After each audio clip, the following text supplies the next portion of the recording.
prepagas, Alberto metió un retweet polémico y se arrepintió. Alex Canigia le tiró un palo al loco de la Libra y lo denunciaron a la reta. Es el único político que conozco con cara de extraterrestre. ¿Por qué? ¿Eso es bueno, no? Es buenísimo. Buenísimo. No me refería a eso. En fin, otro día más en este hermoso y extraterrestre país. Dame tu cosita, dame tu cosita. ¡Ay! Para seguir con la novelita de las clases, porque un día sin conflicto es un día perdido, hoy ATE Capital presentó una denuncia penal contra la reta por delitos contra la salud pública y por incumplimiento de los deberes de funcionario público. Bueno, ¿y vos qué decís, che?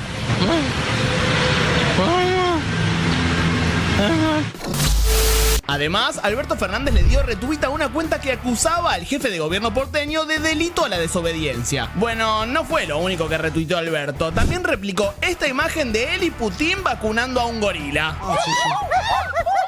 Bueno, sigan. Ay, el Alberto tuitero, cómo lo extraño.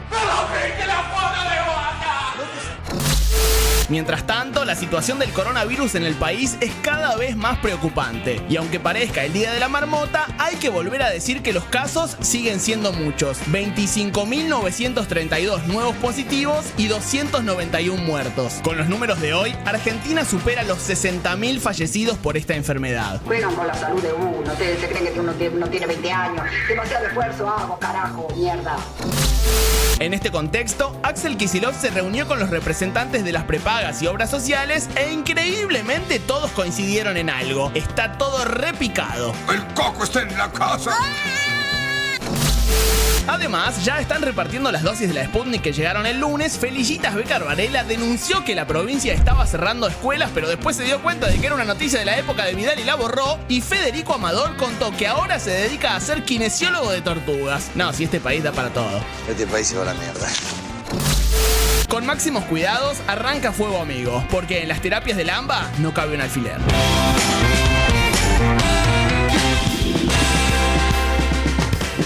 En las terapias del AMBA no cabe un alfiler y ahí nos vamos a dedicar hoy el programa. Buenas noches a todas, a todos, a todes. ¿Cómo andás, Diego? Hola, Cata. Bueno, preocupado, ¿no? Hoy se rompió el techo de los 60.000 muertos en la Argentina y esto de alguna manera es una foto muy explícita de lo que está pasando en estos últimos tiempos. Buenas noches, Eli. Hoy estás más sola que Solín. Hola, buenas noches. Sí, bueno, vamos a estar igual acompañados. Remando. Bueno, miren esto. Presta atención. ¿No sabés lo que está pasando en el AMBA? Si no te enteraste, mirá este video.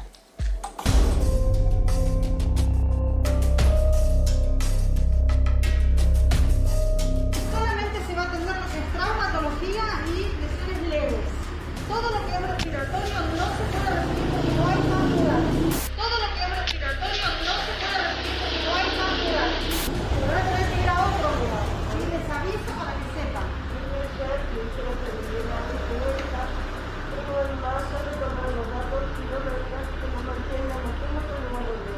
¿Qué obra social tenés más? Bueno, hay un centro, tenés que buscar por Google, te vas y ahí te están recibiendo, según están diciendo del ministerio. Nosotros no te podemos recibir porque no tenemos dónde ponerte. Nosotros no te podemos recibir porque no tenemos dónde ponerte. Que estés acá y estés allá es lo mismo. No es que no te queremos atender, mi amor, ¿qué más queremos? Pero está desbordado todo, ¿eh? Lamento en el alma, no te puedo decir otra cosa. Otro centro, madre, busca otro centro. Busca otro centro porque no tengo. ¿Y pero qué vas a hacer si no tenés gente? No tenés lugar. No tenés lugar. Por eso, corazón. Porque yo vengo acá todas las veces que me descompongo. Yo te creo, ¿viste? Te estoy entendiendo. Que no me puedo atender. Ayer no me pudieron atender porque estaba saturado. Hoy mismo es lo mismo. Ya me tomaron mis datos. Si ya me tomaste mis datos, estoy a pedir que se vaya. Bueno, no te vas a esperar sentada porque no te puede ingresar por la acá. Me voy a morir acá entonces. Yo no te digo que te vayas. No, me voy a morir acá entonces. Me voy a morir acá entonces. Yo no te digo que te vayas. No, me voy a morir acá entonces. Porque no puede ser que no pueda. Quédate tranquila. Quédate sentada y si hay lugar se entrará, pero no tenemos lugar ahora. A ver, no sé si escucharon eso, ¿eh? No te podemos recibir porque no tenemos dónde ponerte, ¿eh? La foto de una realidad de estas horas en una clínica privada en provincia de Buenos Aires. Sí, decía me voy a morir acá entonces. La desesperación de un trabajador, de una trabajadora de la salud y de una paciente en el medio de la escasez, en el medio de una situación de emergencia. No. Este hospital, que ahora vamos a profundizar y vamos a hablar con los protagonistas, pero es un hospital que está al 100%, hasta el 120%. Es más, están atendiendo, como decía la señora, en lugares que no están preparados para atender porque no tienen lugar. Pero vos viste, Cata, ¿no? En medio de la urgencia, la desazón, bueno, nada, de los nervios de las pacientes que estaban allí, la recomendación era googleá y fíjate dónde puedes ir. Acá no hay más lugar, no te van a atender. Si querés esperar, le respondía, si espero me voy a morir acá. Bueno, yo no te digo que te vayas, pero la situación es así hoy en este momento. Y el relato es ese, y lo escuchás una y otra vez de médicos, de trabajadoras y trabajadores de la salud, ambulancias que llegan a centros de salud y que son rebotadas porque ya no hay más lugar. Eso es lo que está pasando y todavía no estamos en el invierno. Y lo que dicen además es qué pasa con las otras patologías. Obvio. O te pasa otra cosa y no hay cama. Juro, realmente, juro que no se puede creer, pero me parece que es una manera muy brutal de mostrar esto que está pasando por estas horas y que por ahí mucha gente no quiere entender. Te propongo, Cata, si querés, ¿lo vemos de nuevo? Sí, miremoslo porque esto pasa en el AMBA.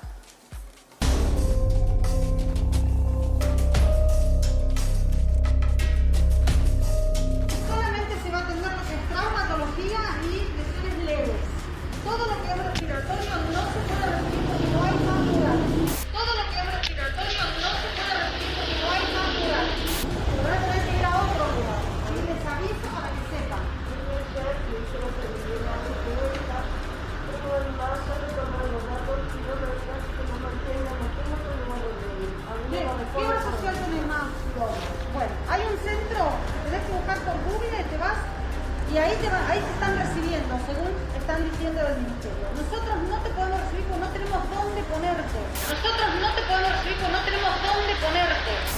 Que estés acá y estés allá es lo mismo. No es que no te queremos atender, mi amor. ¿Qué más queremos? Pero está desbordado todo. Lamento en el alma, ¿no? No te puedo decir otra cosa. Otro centro, madre. Busca otro centro. Busca otro centro porque no tengo. ¿Pero qué vas a hacer si no tenés gente? No tenés lugar. No tenés lugar. Por eso, corazón. Porque yo vengo acá todas las veces que me descompongo. Yo te creo, te estoy entendiendo. Que no me puedo atender.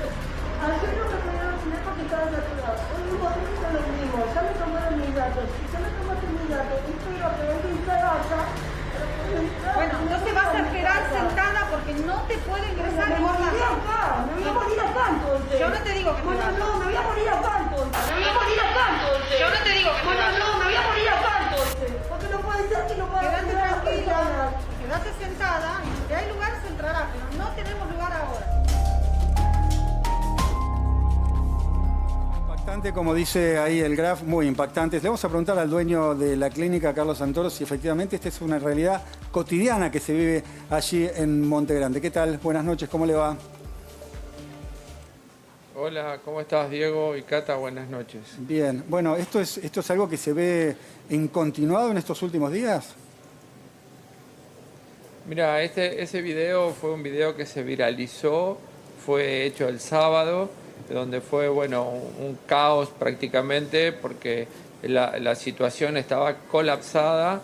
Lo que es el shock room de la guardia tenía 20 pacientes, con 20 se estaban esperando para internarse, no había más lugar, entonces se decidió cerrar momentáneamente la guardia para que ver en qué situación estábamos, porque te imaginás que para gente pobre que hacía 4 horas, 6 horas que estaba esperando y que salga una colaboradora y te diga que no te van a poder recibir, fue muy angustiante. Esta chica, inclusive la protagonista del video, entró en una crisis. Cuando yo llegué estaba en una crisis de nervios porque la gente la agredía y ella, pobre, venía a comunicar lo que le había decidido el comité, que era el emergentólogo, el jefe de terapia, que no recibiera más pacientes graves porque no íbamos a poder atenderlos. Carlos, entonces, lo que estás relatando es un drama total.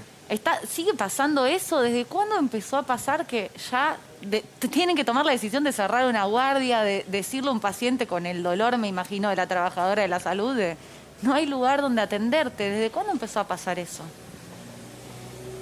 Mira, el pico empezó después de Semana Santa, ahí fue el pico y se mantuvo.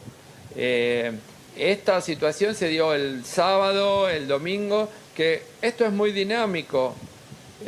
A ver, el sábado tuvimos que cerrar por 2 horas, el domingo se cerró, no me acuerdo si 1 hora o 2 veces en el día, para poder vos hacer en el triage, hacer a ver qué estado de situación tenés de los pacientes, y si, a ver, piso te va a aceptar o si terapia va a vaciar alguna cama, alguna alta o una mejora o desgraciadamente un fallecimiento y se va a producir un espacio. Pero es todo como se vacía un lugar y entra en otro. Carlos, ¿hace cuánto que trabajás vos a esto? ¿Hace cuánto vos sos el director de una clínica? 20 años, 20 años. ¿Alguna vez viviste algo así?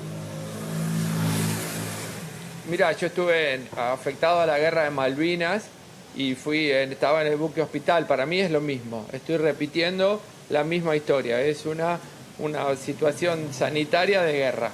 Es lo mismo. Ahora, Carlos, se da vos exactamente igual. Relatabas esto que vimos, realmente impactante, que dijiste ocurrió el día sábado, hoy, miércoles por la noche. ¿Cómo está la clínica?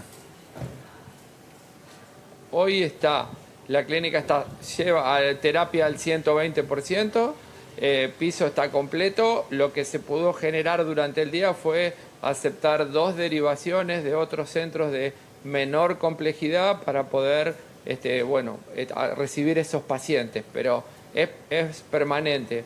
O sea, hoy no se generaron 2 lugares y tenemos pedidos de sanatorios de menor complejidad que te piden la derivación por la gravedad del paciente y fueron aceptados 2. Después, con lo que se genera acá de la guardia, cubrimos el 120% de nuestra capacidad. La verdad, están escuchando el testimonio de Carlos, que es el director de un sanatorio acá, en el AMBA. Está diciendo que la terapia está al 120%, que recuerda básicamente que siente que es como en la época de Malvinas, que es una situación de guerra. Es terrible lo que está pasando y está pasando acá en el AMBA. Y te pregunto a vos, porque me imagino lo difícil que debe ser dormirte a la noche en una situación en la cual le tienen que decir a los pacientes que no hay lugar. Es permanente, el agotamiento es de todo el personal, no de la parte directiva ni de los jefes de servicio, de todo. Desde el personal de seguridad que tiene que salir a pelear porque la gente también a veces viene exaltada y tiene razón, o la ambulancia que viene y te quiere bajar el paciente e irse porque tiene 5 pedidos atrás de urgencia. Entonces es todo así, es un día a día.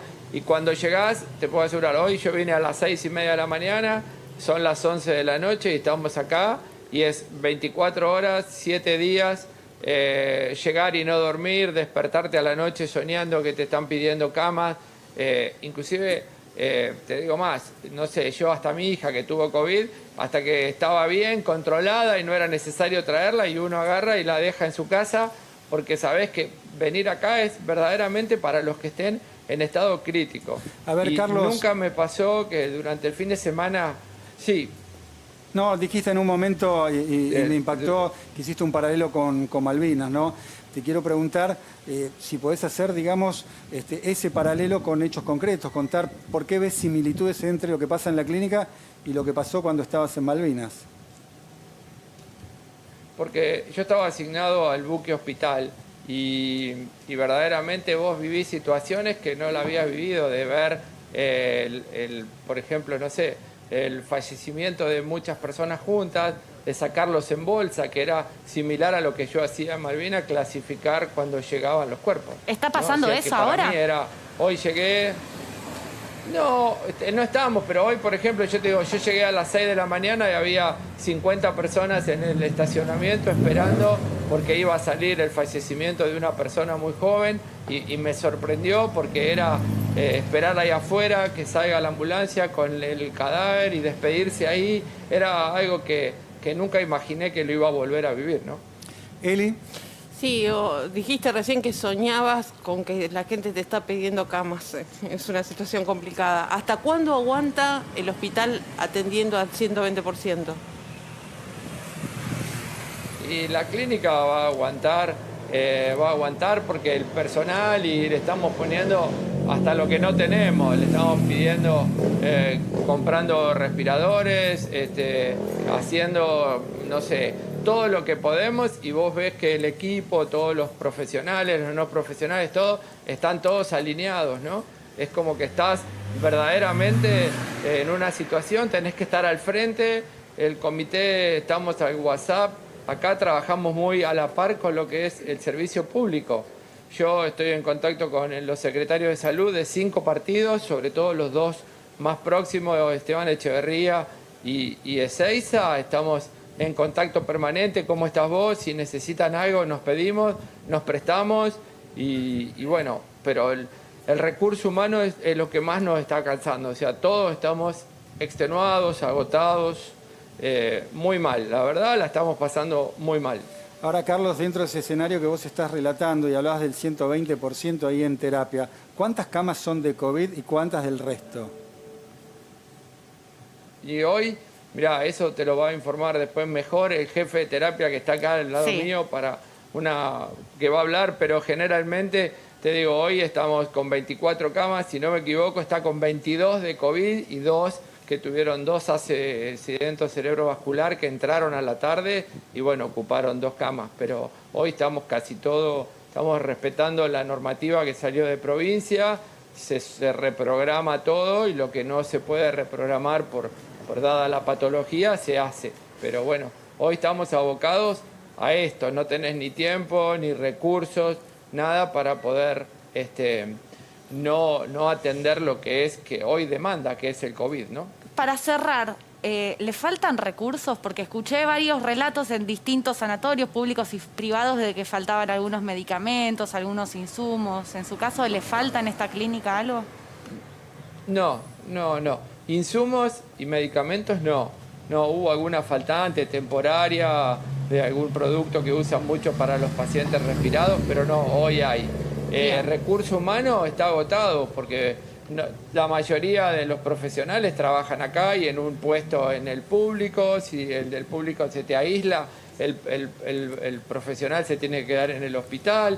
Todos trabajamos en más de un puesto, o sea que cuando repercute todo y no podés cubrir la falta de recursos de un día para el otro, ¿no? Bien. Carlos, te agradecemos muchísimo tu testimonio, también tu trabajo. Es un momento muy difícil, así que gracias por estar en Fuego Amigo y poder visibilizar lo que está pasando en una clínica del AMBA, una situación que se repite una y otra vez en la Ciudad de Buenos Aires, en la provincia de Buenos Aires. Gracias, Carlos, buenas noches. No, dale, gracias a ustedes, chicos, un abrazo a todos. Un abrazo. Yo estoy realmente pasmado, ¿no? Digo, lo que vimos, las imágenes más el relato, una comparación con la guerra, con Malvinas, hizo un paralelo con Malvinas, es decir, con la guerra, lo que él está viviendo en esa clínica. No puede allí en Monte dormir Grande, pensando en, me van a alcanzar las camas, le voy a tener que decir a un paciente que no lo podemos atender. Eso es lo que está pasando y ahí no hay distinción de público y privado. Es lo que está pasando en el sistema de salud. Y es interesante, sobre todo para los negacionistas de esta realidad, simplemente se pueden acercar a esta clínica o a tantas otras de la provincia de Buenos Aires o de la Ciudad de Buenos Aires que están atravesando esta situación. Pero si te parece, vamos a ver qué dijeron los funcionarios por estas horas a propósito de la situación sanitaria en la Argentina. Sí, con unas plaquitas. Ahí estamos viendo, ahí atrás. Mirá. Por ejemplo, habló la ministra de Salud, Carla Bisotti, que dijo el sistema de salud está en tensión. Bueno, esto que está relatando Carlos y que vamos a ir contando acá en Fuego Amigo hoy durante todo el programa y en los siguientes días, es lo que está relatando la ministra de Salud. Está en tensión, está complicado. Sigamos con las declaraciones. Dale, vamos a la otra. Ahí está, Axel Kicillof. Quedan 800 camas de terapia intensiva. Estamos hablando de todo el territorio de la provincia de Buenos Aires. Están marcando los funcionarios bonaerenses esta tensión que la propia Bisotti también subrayaba. Y están advirtiendo que si no se avanza con las restricciones o no se cumplen con las restricciones ya establecidas, el sistema va a colapsar. Sí, siguiente placa. A ver, Daniel Goyán, los contagios por COVID-19 entre los menores de 18 crecieron un 53% desde febrero, un 53%.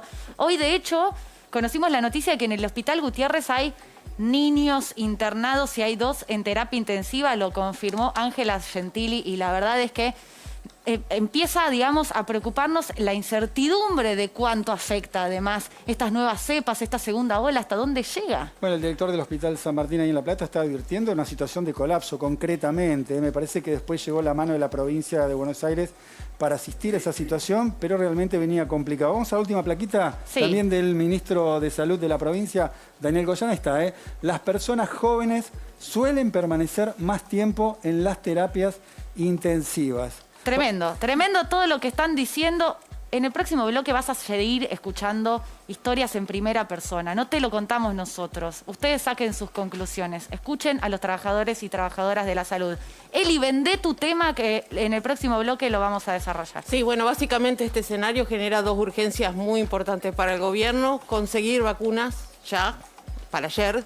En esto incluso está el ministro de Economía, Martín Guzmán, en la búsqueda de vacunas. El otro es cómo profundizar las restricciones sin frenar la economía, y eso seguramente va a ser el gran tema de definición de la semana que viene. Bien, nos decía Santoro, ¿no? El dueño de la clínica, sobre, bueno, la preocupación por la ocupación de camas. La preocupación no solo de él, sino de todas las autoridades sanitarias a lo largo y ancho del país. Vamos a un informe donde vamos a, de alguna manera, refrescar esta realidad.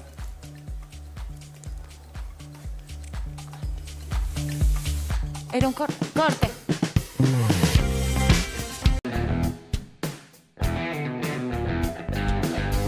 La Sociedad Argentina de Terapia Intensiva alertó este lunes que cada vez más pacientes ingresan a las unidades de terapia. La presidenta de SATI, Rosa Reina, advirtió que en algunos casos la ocupación supera el 70%, en otras llega al 100% y la situación es preocupante. En una semana pasamos en muchas terapias intensivas del 30% de ocupación al 70-80% de ocupación. Ante la alarma, el gobierno bonaerense dispuso de todas las camas de terapia intensiva de la provincia, sean públicas o privadas. Ahora todo el sector de salud de la provincia deberá actualizar e informar a diario sobre la ocupación de las camas. Hoy Kicillof se reunió con representantes de prepagas y obras sociales y alertó que quedan 800 camas en el AMBA. ¿Cuándo no el AMBA dando la nota? El gobernador bonaerense admitió que no hay camas y que ante el desborde de ciudad, los hospitales y clínicas de la provincia pasaron a ocuparse de pacientes porteños. No te ofendas, Horacio. Las clínicas y hospitales de la ciudad se empezaron a usar clínicas de la provincia que han contratado para llevar pacientes. Nuestra total disposición, la provincia de Buenos Aires va a aceptar a cualquiera que necesite la atención médica mientras la tenga. Hablando de Cava, la ciudad está en el ojo de la tormenta. El sector privado está al 95% de ocupación de camas de terapia intensiva. En los hospitales públicos, la ocupación ya trepa al 68% y todo es más y más preocupación. ¡Opa! Decís, así con este gesto, ¡opa! Ante el desborde, hoy el Ministerio de Salud porteño anunció que el Hospital Muniz cederá 20 camas de terapia intensiva a prepagas y obras sociales. Y esto se va a controlar. ¿Públicas o privadas? ¿Habrá suficientes camas y respiradores para sobrellevar esta segunda ola? ¡Tengo miedo! Nos vamos a ir a Montegrande, que estamos con Adrián Núñez, que es el jefe de terapia intensiva de la clínica de Montegrande, donde conocimos esas imágenes de apertura, donde están al 120%. Buenas noches, Adrián, te saludan Cata Delía y Diego Schurman. Contanos un poco la situación en terapia intensiva, ¿qué estás viviendo todos los días? Bueno, buenas noches. Lo que estamos viviendo es una ocupación al 100% de las camas. Por eso el término 120% es porque estamos empezando a utilizar otras áreas, hemos reorganizado otras áreas para poder dar cuidado crítico en otras áreas más allá de terapia intensiva. En este momento tenemos 22 pacientes en terapia intensiva con respirador, todos con el mismo diagnóstico de neumonía por COVID, y hemos incorporado otras áreas en emergentología, en cuidado intermedio, en donde estamos también llevando adelante ventilación mecánica de pacientes con este diagnóstico. Adrián, vemos que ampliaron la capacidad de alguna manera. La pregunta es si hay terapistas, hay más terapistas para atender esta atención sobredimensionada allí en la clínica. El cuello de botella, como vos decís, pasa a ser el recurso humano, Por eso la clínica está haciendo un esfuerzo importante por cuidarlos, porque no se pueden multiplicar como se pueden multiplicar los dispositivos. Ahí está el valor de esta especialidad y ese es lo que nos preocupa. El recurso humano, porque es un recurso agotado, que muchas veces, como dijo el doctor Santoro, tiene varios empleos y nos encontramos frente a una situación inédita, con lo cual hay muchísimo cansancio, muchísima frustración, pero también muchísimas ganas de colaborar y estar en este momento para ayudar a la sociedad. A ver, te llevo al terreno personal de cómo vivís trabajar en este contexto que vos estás describiendo. ¿Cómo es para vos? ¿Qué haces todos los días? ¿Cómo te pega? Postergando muchas cuestiones personales, viviéndolo con muchísima emoción, también con agotamiento, también con frustraciones. Obviamente que también aparecen alegrías cuando hay un paciente que sale adelante. En mi casa todos nos dedicamos a esto, así que también hay un sentimiento de responsabilidad y de orgullo de poder estar en este momento en donde la sociedad nos demanda. ¿Y qué ves todos los días en esas terapias intensivas? ¿Qué estás viendo? ¿Qué es una terapia intensiva en el medio de una pandemia? Un lugar de muchísimo sufrimiento, hay muchísima muerte, lamentablemente, y es algo que está bueno que todos estemos conscientes, porque los momentos que se viven ahí realmente son muy duros emocionalmente para los pacientes, para las familias que tienen que recibir un informe telefónico, pero también para las personas que tienen que llevar adelante el cuidado. Adrián, y eso es fundamental, porque ellos también se llevan una carga. Claro, es fuerte lo que contás, pero me quiero detener esto que decías vos, que todos en tu familia se ocupan más o menos de lo mismo.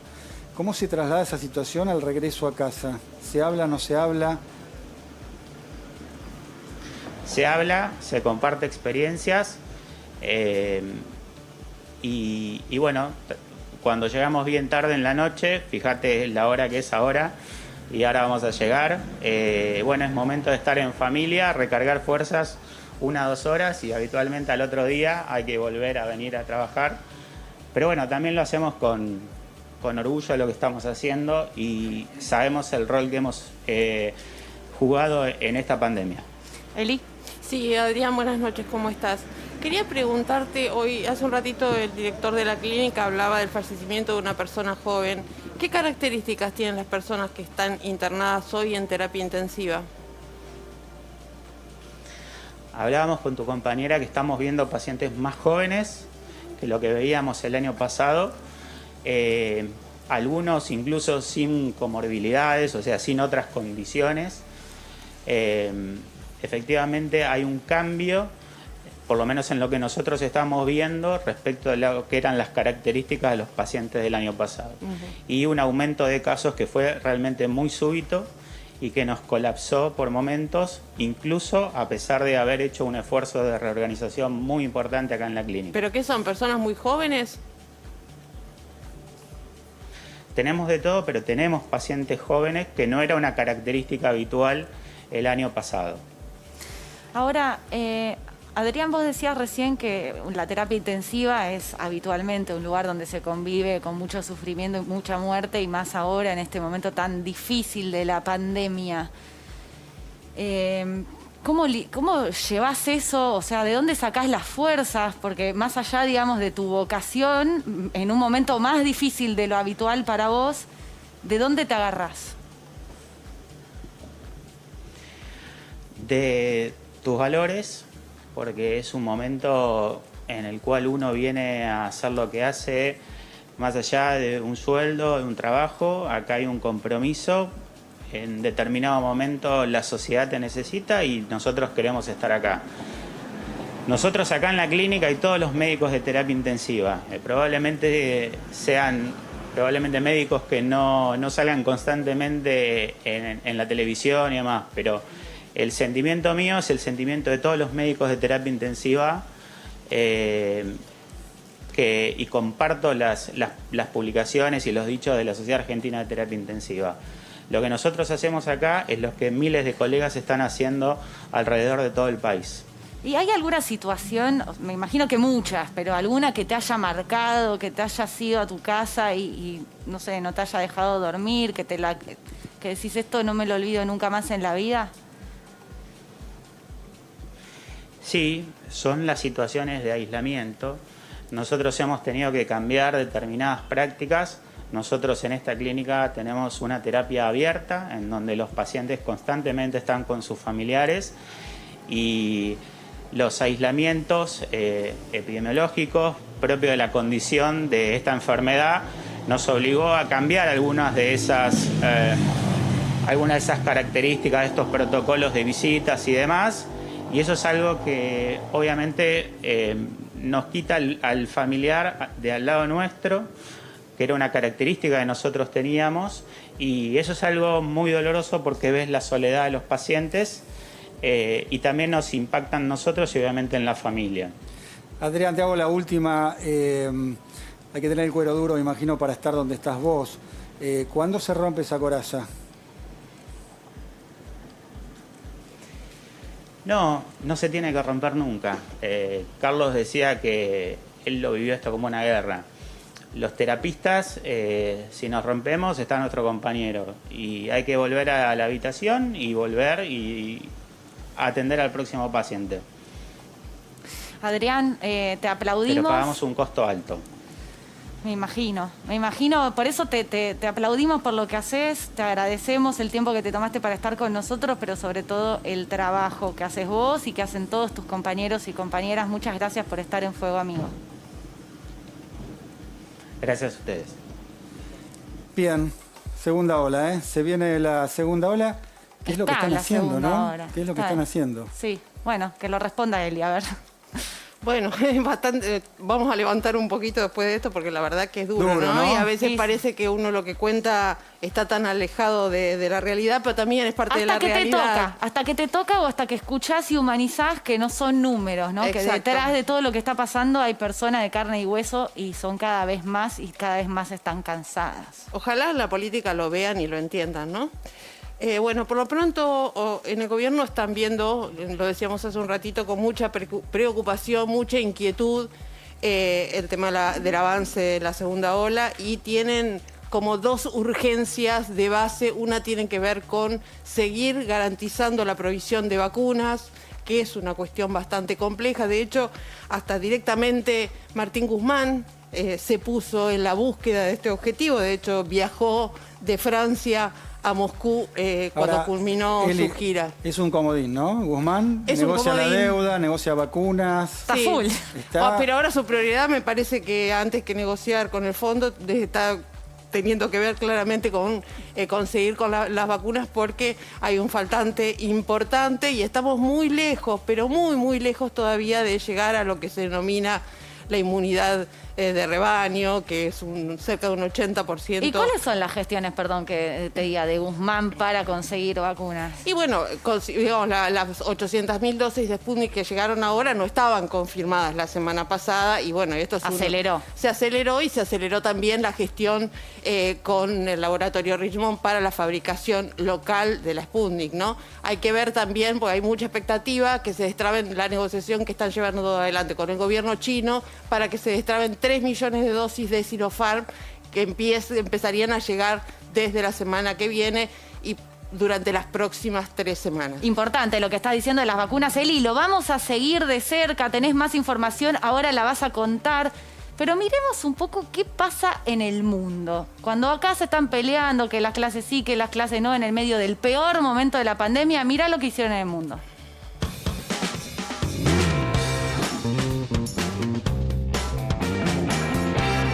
A pesar de que la segunda ola está castigando con furia a nuestro país, no son pocos los que cuestionan las restricciones por 15 días impuestas por el presidente Alberto Fernández. Vení a ver acá qué es lo que depara el futuro.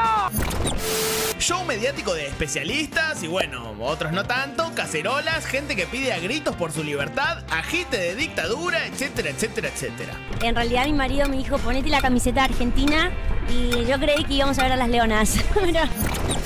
Ahora bien, ¿qué hicieron en el mundo cuando los casos de COVID se dispararon? Las restricciones fueron variadas, pero, spoiler alert, en la mayoría de los casos más extremas que las que se implementaron acá con el último DNU. Si le gusta bien, si no, a cantarle a Pavarotti.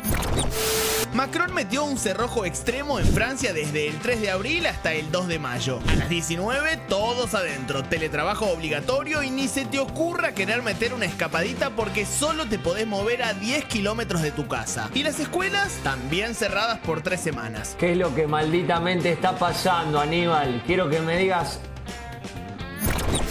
En Alemania están votando que en todas las regiones que haya más de 100 casos por cada 100.000 habitantes van a tener que seguir las políticas impuestas por Merkel. Toque de queda de 21 a 5, solo abiertos negocios esenciales y si hay más de 200 contagios cada 100.000 habitantes, las escuelas se cierran. ¡Qué exagerados! Acá en la ciudad con 700 estamos esperando a que decida la justicia. 87 me tocó los piojos. No lo dirás por mí, ¿no? Perdón. Holanda recién el 28 de abril va a recuperar un poco la normalidad. Levantan el toque de queda después de 3 meses y reabren las terrazas de los bares hasta las 6 de la tarde. Muchachos, esta noche de borracho. El caso de mayor éxito es Reino Unido. Claro, porque ellos tienen vacunas, no como acá. Bueno, no es solo eso. A la vacunación masiva le sumaron 3 cerraduras. Desde el 5 de enero al 12 de abril tuvieron bares, negocios no esenciales, gimnasios y peluquerías cerradas. Yo te avisé, y vos no me escuchaste. No, no, no, no, no.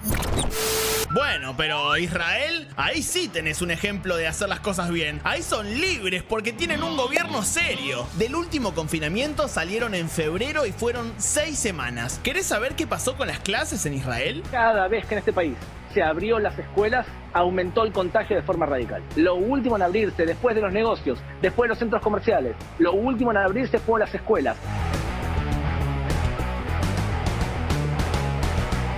Bueno, ahí está, ¿no? Lo que vemos en este informe es que en momentos en los que los países del mundo, los países más desarrollados, pasaron por la cantidad de contagios y de muertes que ahora estamos pasando nosotros en Argentina, tomaron restricciones fuertes, cerraron las clases. A ver, es la evidencia de lo que hacen los gobiernos del mundo. Se equivocan más, menos, están todos en este clima de incertidumbre aprendiendo. Pero es lo que pasa en el mundo. Sí, a mí me desconciertan muchos sectores de la política que suelen invocar lo que pasa en otros lugares del mundo para decir que eso deberíamos hacer aquí en la Argentina, que en este contexto se olvidan del mundo. Hablan en contra de las restricciones o de los cuidados cuando efectivamente lo que vemos en el mundo es que hay restricciones y cuidados para salir de esta hecatombe que es la pandemia del coronavirus. Parece una obviedad lo que decimos, se olvidan del mundo, pero hay una nota muy buena de Eugenia Milchestein que en el diario AR, donde ella decía que eso, que éramos como, los argentinos nos sentimos el ombligo del mundo, como si la pandemia pasara acá.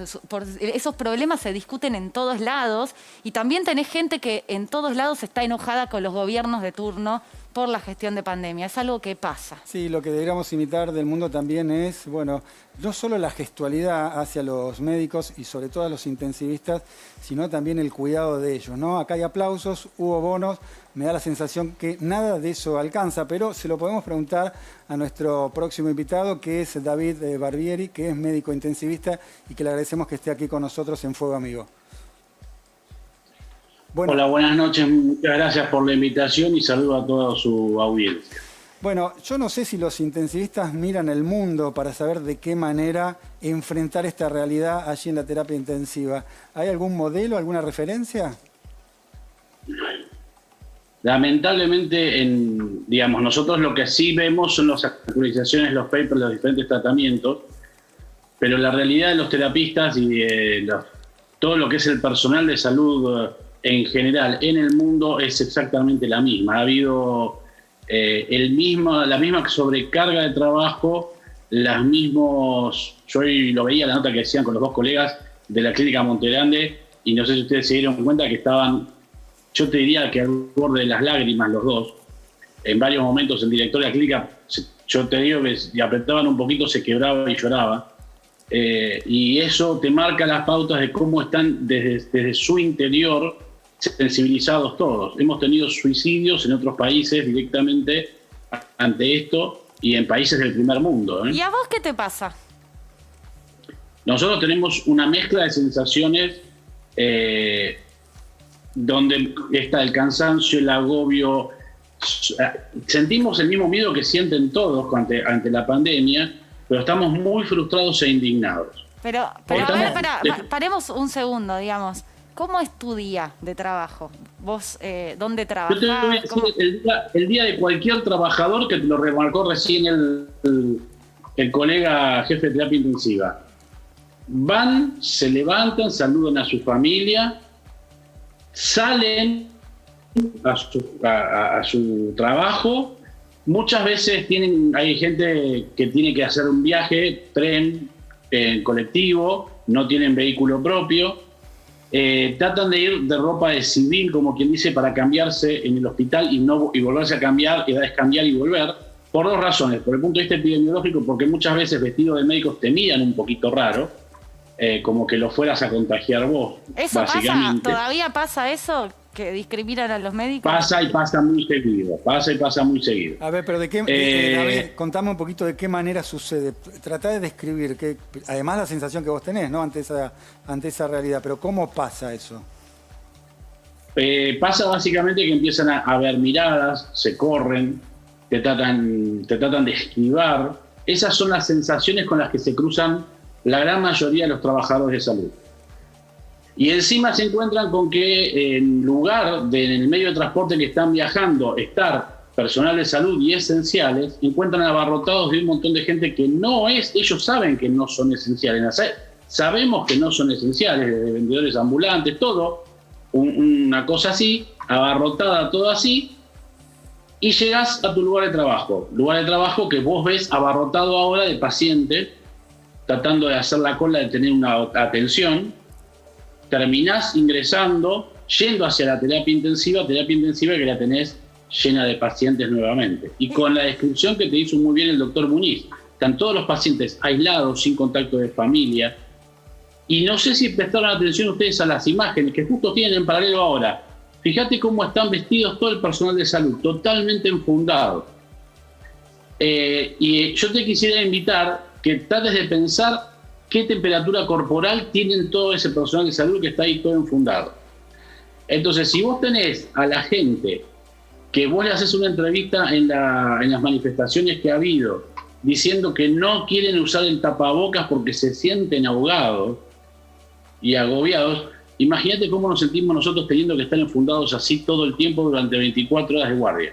¿Y te has pasado ayer? Entonces, entrevistamos a Homero, un terapista también de la provincia de Buenos Aires, y nos decía que le ha pasado muchas veces de que una vez que se recuperan, los pacientes que se recuperan y salen de la terapia intensiva, dicen, y la verdad me arrepiento, yo me descuidé, no usé el barbijo, me tendría que haber cuidado, mirá lo que caí. ¿Te ha pasado a vos eso? Tenemos mucha gente que se arrepiente después, o se arrepiente. Uy, tenemos algún problema de comunicación, ahí lo vamos a recuperar a David, pero la verdad es que vos podés entrevistar a alguien de un sanatorio privado, como lo hicimos a la apertura del programa, o de un público de la ciudad o del AMBA, y se repiten estas historias. David, estabas diciendo, recién se congeló cuando te hice la pregunta, así que contanos de cero. Que no solo tenés la culpa del propio paciente que se recupera, tenés la culpa de la familia, del que se siente que él es el culpable de haber contagiado a ese familiar. Y si ese familiar encima fallece, y como bien decían, no podés hacer el cierre habitual, porque no se pueden despedir de ese familiar, realmente es muy doloroso ver esa escena, sobre todo porque aparte ni siquiera vos podés estar con esa familia para tratar de contenerla. La mayoría de los informes que damos son virtuales. Ahora, el contacto humano con esa persona que está internada sos vos, no los familiares. Exactamente. Somos nosotros. Ha habido personales que muchas veces lo que se hace, las enfermeras. Yo voy a rescatar, hace unas horitas justo la entrevistaron a la jefa de la terapia intensiva de clínica, Célica Razábal, y ella remarcaba todo el personal que está involucrado en esto. No solo somos los terapistas, están los enfermeros, están los kinesiólogos y hasta está el personal de limpieza. Claro. Porque todos ese engranaje en algún momento participa de la contención de ese paciente, le acerca un celular para que pueda hacer una videollamada con su familia. Son diferentes herramientas que estamos tratando de usar para humanizar algo que es totalmente inhumano.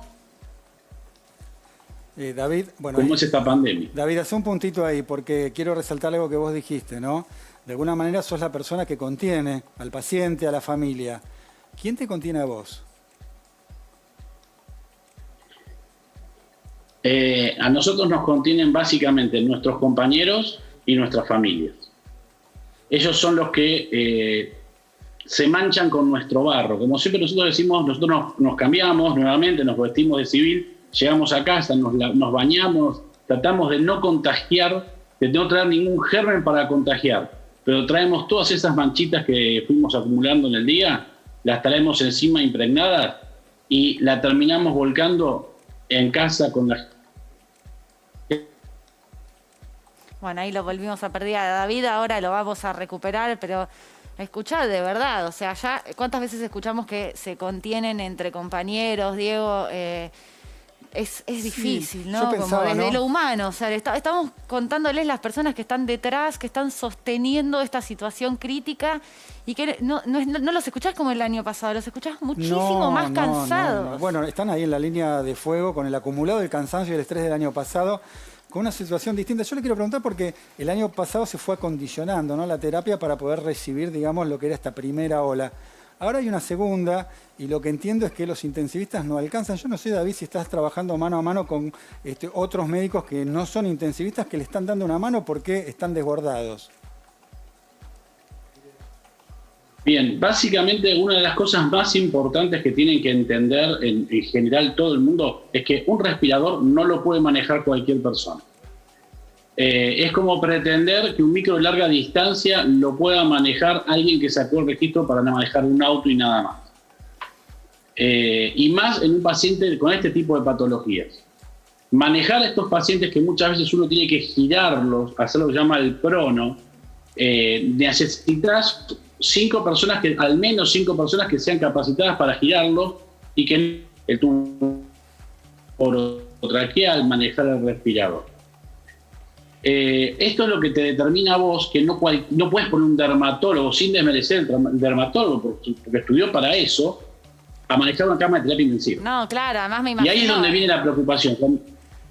Y me imagino esta situación crítica, además, que debe ser muy difícil manejar, además, el COVID, que no sabés, digamos, es digamos, algo muy específico, que se está conociendo ahora, que necesitas la experiencia que fueron adquiriendo en este tiempo, ¿no?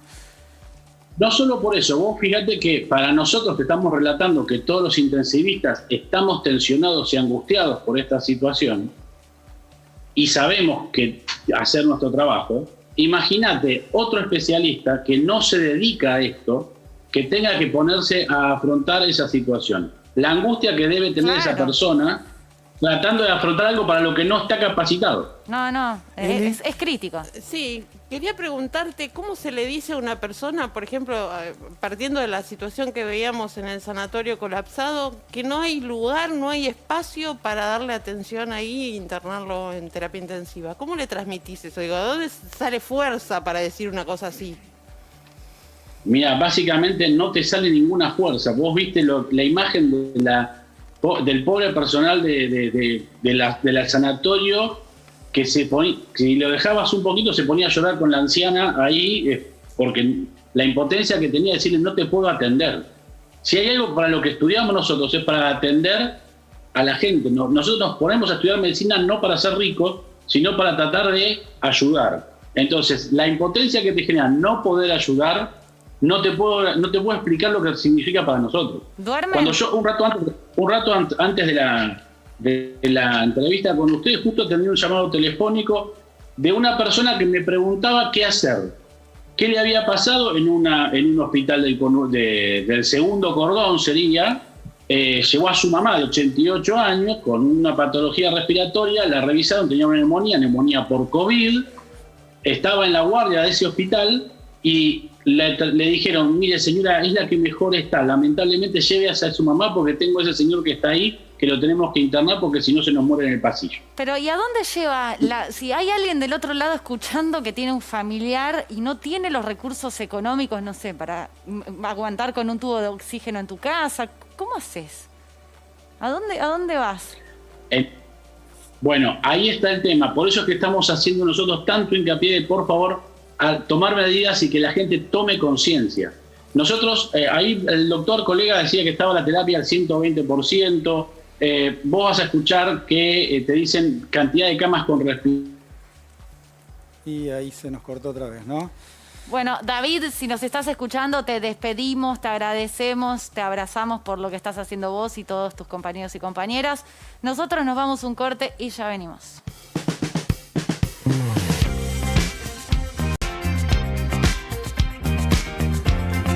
Y se nos va fuego amigo, pero fíjate esa plaquita, la de atrás. Fíjate la cantidad de muertos en la Argentina. Fíjate lo que hablamos hoy con los médicos que están ahí en la primera línea. Si eso no te hace reflexionar lo que estamos viviendo, no te hace entender las medidas de cuidado, ¿qué te va a hacer entender? Sí, más de 60.000 muertos son historias de familias, personas. Pensemos entre todos, cuidémonos. Es un bajón, pero es lo que estamos viviendo y nos tenemos que cuidar y cuidar al otro. Hay un otro del otro lado. Por más que no piense lo mismo que vos, que no te guste lo que diga, lo que sea, hay un otro. Buenas noches a todas, a todos. Y a todos. Gracias, Eli. Nos vemos mañana a las 11 de la noche acá por la pantalla del 9.